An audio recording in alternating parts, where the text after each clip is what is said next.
Good morning, student. In last class, we have studied about the VBT theory examples and magnetic properties of the complex and limitation of the VBT theory. Now, today we are studying about the CFT, crystal field theory. Today we are learn about the CFT, crystal field theory.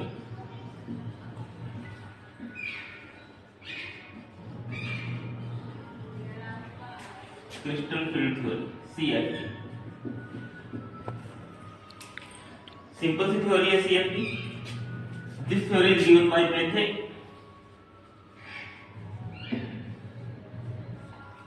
This theory is given by Bethe. According to this theory, in initial state, the 5d orbital have same energy. In initial state, the 5d orbital have same energy orbitals. dxy, dyz, dxz, dx square y square, dz square. In initial state, 5d orbital have carry the same energy orbitals. These orbitals is known as a homologous energy orbitals.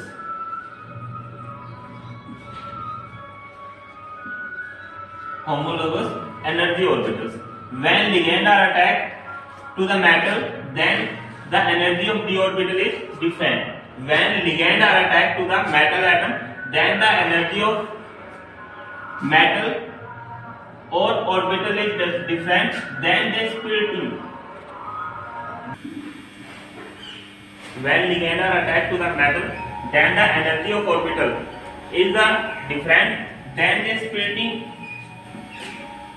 Then they splitting into T to the and EG orbital.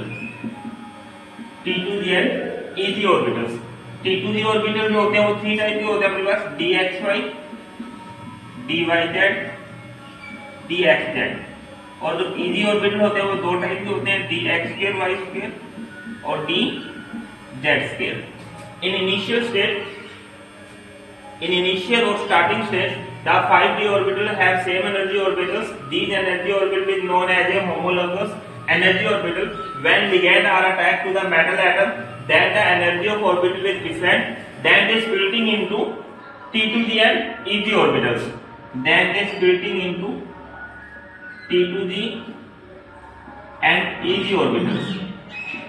This splitting is known as a crystal field splitting, and this theory is known as a crystal field theory. This splitting is known as a crystal field splitting, and this theory is known as a crystal field theory. The energy difference between T to the and EG orbital is known as a CFSC. CFSC, crystal field stabilization energy. C, crystal F, fields S, stabilization E energy.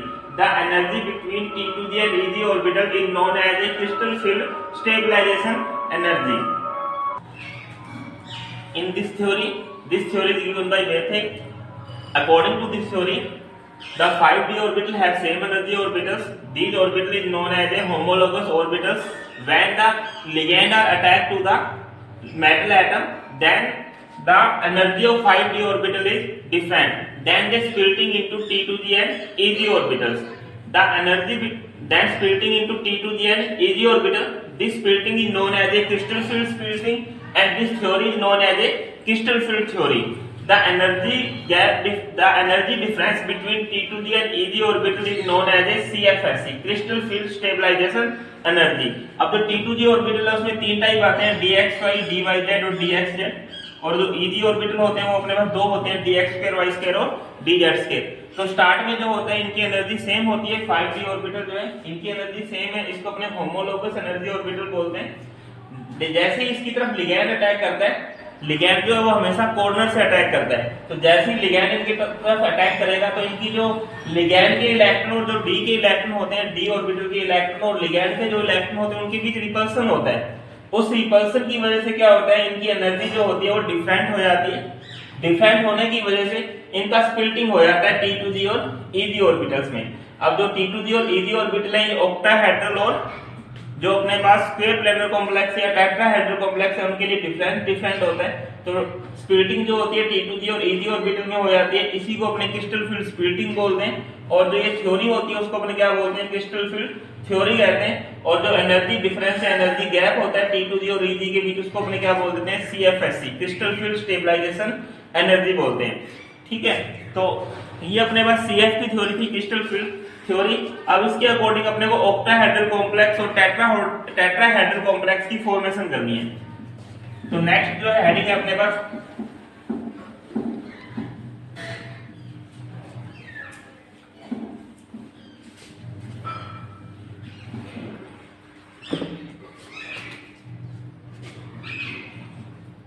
Formation of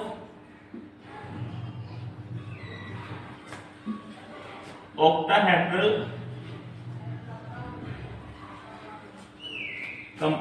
complex according to CFT। Formation of octahedral complex according to CFT। Starting जो language है वो same है जो अपने पास अभी लिख के आए। In initial state the energy of 5d orbital is same. These orbital is known as a homologous energy orbital. When ligand are attacked to metal atom, then they splitting into T2G and EG orbital। तो starting language है वो अपने पास same है। The energy of 5d orbital is same. When ligand are attacked to the metal atom, then the energy of d orbital is different. Then they splitting into T2G and EG orbitals. T2G and EG orbitals. T2G and EG orbital। यहाँ तक अपने पास जो language है same है। अब जो octahedral complex है वो अपने पास कैसा होता है, उसमें ये होता है कि जो मेटल होते हैं उसमें 4 लिगैंड जो होते हैं वो एक ही सेम प्लेन में होते हैं, और 2 जो लिगैंड होते हैं वो वर्टिकल होते हैं अपने पास। ये अपने पास ऑक्टाहेड्रल स्ट्रक्चर है। तो ऑक्टाहेड्रल स्ट्रक्चर में क्या आता है, when 6 लिगैंड, ये अपने पास ऑक्टाहेड्रल स्ट्रक्चर है।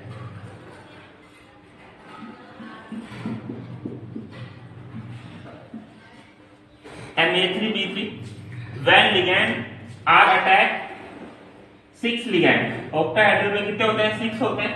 when 6 ligand are attacked to the metal atom throughout the corner, हमेशा कॉर्नर से अटैक करते हैं।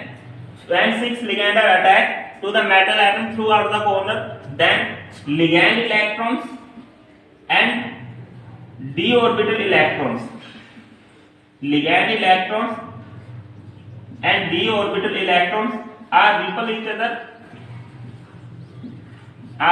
other, so the energy, so these orbitals are splitting into T2G and EG orbitals. So these orbitals are splitting into T2G and EG orbital. In octahedral complex, EG orbital are stay at the corner and T2G orbital are stay in the center. EG orbital are stay at the corner and T2G orbital are stay into the center. When ligand are attacked, then ligand electron and EG orbital electron are repel each other. So the energy of EG orbital is high. They stay in high energy orbitals. EG जो orbital होते हैं octahedral complex में वो corner पर होते हैं, और जो 6 लिगैंड होते हैं वो भी हमेशा कहां से अटैक करते हैं, अपने पास कॉर्नर से अटैक करते हैं।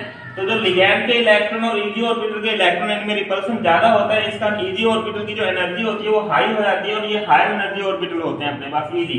बट T2G जो होते हैं वो सेंटर में होने के कारण लिगैंड के इलेक्ट्रॉन और T2G ऑर्बिटल के इलेक्ट्रॉन जो होते हैं उनमें रिपल्सन कम होता है, और इनकी एनर्जी जो होती है वो अपने पास लो हो जाती है। तो ये लोअर एनर्जी ऑर्बिटल होते हैं। दोनों की जो एनर्जी गैप होता है, energy gap between T2G and EG orbital is known as a delta O। O का मीन हो गया अपने पास ऑक्टाहेड्रल कॉम्प्लेक्स, ऑक्टाहेड्रल कॉम्प्लेक्स। अब जो जिसकी एनर्जी ज्यादा है वो तो अपने पास +0.6 डेल्टा O है, जिसकी एनर्जी कम है वो अपने पास -0.4 डेल्टा O। तो -4 है, इसका मीन इसकी एनर्जी कम है, तो -4 डेल्टा O है वो T2G ऑर्बिटल के लिए है, और EG जो है वो +0.6 डेल्टा O है, इसकी एनर्जी जो है वो अपने पास होमोलोगस जो एनर्जी ऑर्बिटल उससे ज्यादा है, इसका इसको प्लस 0.6 डेल्टा ओ से डोनेट कर दिया, या टोटल जो होता है इसका 1 होता है, 0.6 और ये 0.4, वैसे 1 होता है लेकिन प्लस माइनस के अकॉर्डिंग ये अपने पास 0.2 डेल्टा ओ आ जाएगा, ठीक है। तो ये अपने पास फॉर्मेशन ऑफ ऑक्टाहेड्रल कॉम्प्लेक्स होता है। तो स्टार्टिंग जो लैंग्वेज है वो सिंपल सी है, in initial state the 5d orbital have the same energy, when ligand are attacked then the energy of d orbital is different, then the splitting into t2g and eg orbital। यहाँ तक अपने CFT की जो theory की थी वहां भी पढ़ा है, और उसके बाद ये जो डायग्राम है वो सेम अपने पास ऑक्टाहेड्रल कॉम्प्लेक्स के लिए बनता है। उसके बाद जो t2g and eg orbital में स्प्लिटिंग हो जाती है, स्प्लिटिंग होने के बाद अब जो इनकी जो ऑक्टाहेड्रल स्ट्रक्चर होती है,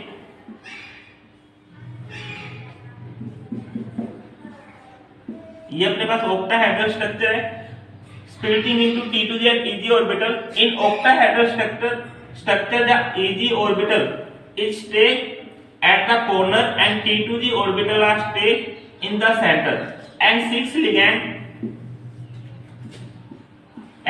ligand are attacked throughout the corner, then ligand electron and Eg orbital electrons,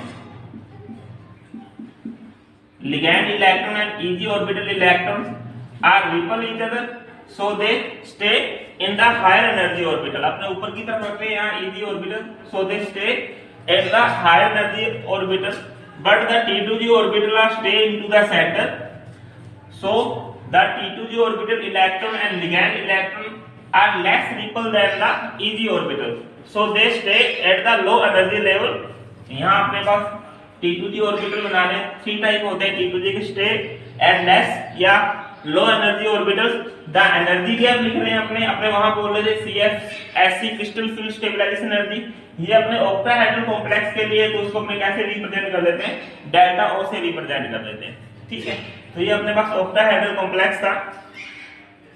starting वही है कि इनमें जो डी ऑर्बिटल होते हैं उनकी एनर्जी सेम होती है, जब लिगैंड अटैक करेगा तो इनमें स्प्लिटिंग हो जाती है, जैसे T2g और Eg ऑर्बिटल। तो ऑक्टाहेड्रल कॉम्प्लेक्स में क्या होता है, जो Eg ऑर्बिटल होते हैं वो हमेशा कॉर्नर पर होते हैं, और T2g ऑर्बिटल जो होते हैं वो कहाँ होते हैं, अपने पास सेंटर में होते हैं। और जब लिगैंड जो होता है वो हमेशा कॉर्नर से अटैक करता है, तो लिगैंड अगर कॉर्नर से अटैक करेगा तो सबसे पहले ये Eg ऑर्बिटल के इलेक्ट्रॉन को क्या करेगा, रिपल करेगा। तो Eg इलेक्ट्रॉन और लिगैंड के इलेक्ट्रॉन की रिपल्सन की वजह से क्या होता है, इनकी एनर्जी हाई हो जाती है और ये हायर एनर्जी ऑर्बिटल में चले जाते हैं, और T2g ऑर्बिटल सेंटर में होने के कारण रिपल कम होते हैं, इस कारण ये लो एनर्जी ऑर्बिटल में रहते हैं। इसी जो एनर्जी गैप होता है उसको अपने किससे रिप्रेजेंट कर देते हैं, यहाँ डेल्टा ओ से रिप्रेजेंट करते हैं। तो ये फॉर्मेशन ऑफ ऑक्टाहेड्रल कॉम्प्लेक्स थी bye CFT theory.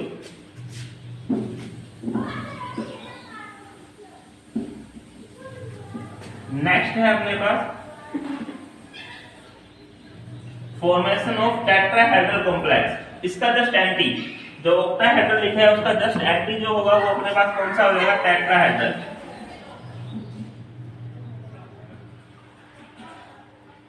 Formation of tetrahedral complex according to CFT।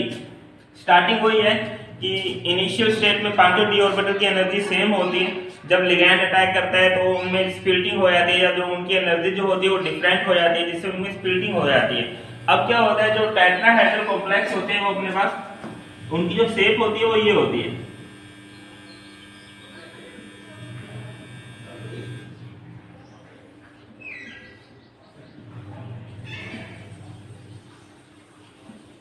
ये सेंटर है अपने पास,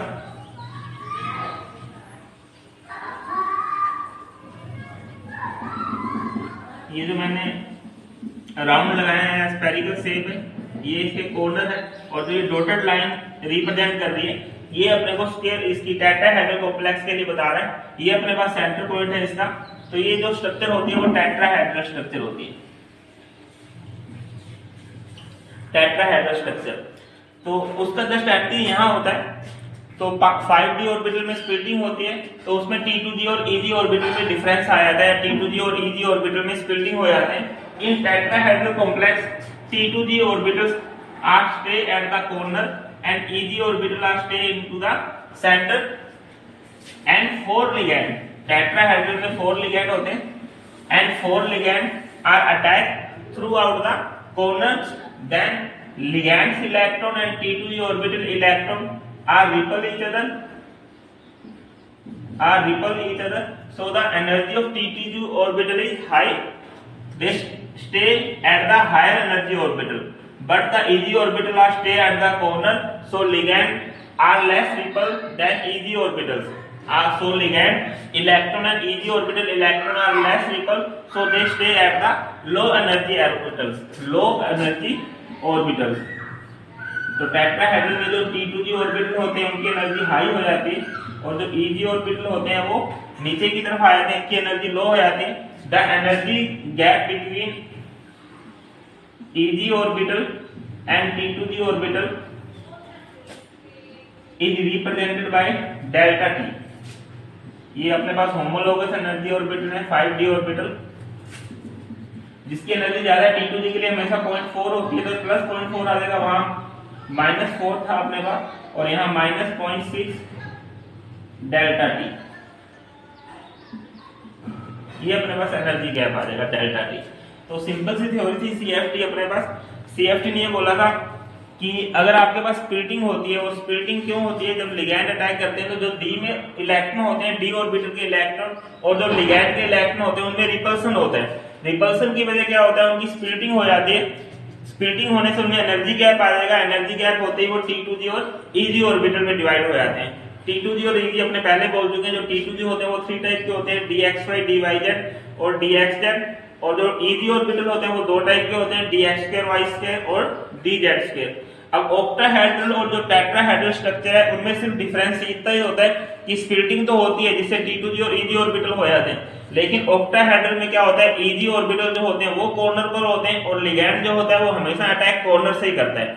और जो टेट्राहेड्रल कॉम्प्लेक्स होते हैं उसमें T2g ऑर्बिटल जो होते हैं वो कॉर्नर पर होते हैं, तो लिगैंड कॉर्नर से अटैक करेगा.